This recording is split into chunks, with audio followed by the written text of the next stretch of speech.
club isn't the best place to find the lovers, so the bar is where I go. Me and my friends sat at the table doing shots, tripping fast, and then we talk slow. And you come over and start up a conversation with just me, and trust me, I'll give it a chance. Buongiorno e benvenuti a Pipa Veneto TV. Oggi siamo in provincia di Vicenza a Cartegliano per le finale Under 16 maschile e femminile. Oggi, questa domenica, due grandi classici della nostra pallavolo giovanile sul campo. Oggi pomeriggio appunto vedremo il volley Treviso contro la KOM Padova per il maschile e la Brueli Moco Volley contro San Donà per il femminile. E allora godiamoci queste due finalissime e a più tardi con le voci dei protagonisti.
Siamo con Diego Martin, allenatore del Volley Treviso, campione Under 16 maschile di quest'anno. Diego, una partita controllata ma molto sentita dal punto di vista del nervoso, forse anche dalla tenuta dei nervi in panchina. Che cosa ci racconti di questa finale?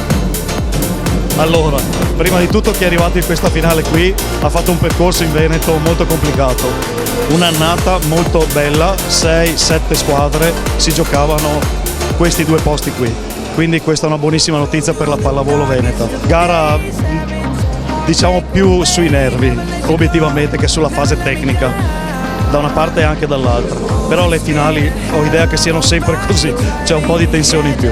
Beh, devo dire che il risultato si vede, allora complimenti ragazzi.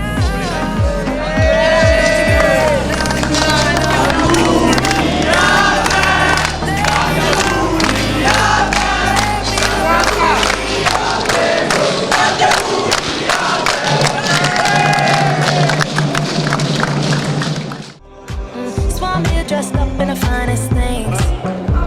Well, please hold your tongue, don't say a damn thing. See your iPhone camera flashing. Please step back, it's my style, you're cramping. You here for long, oh no, I'm just passing. Do you wanna drink? No, thanks for asking.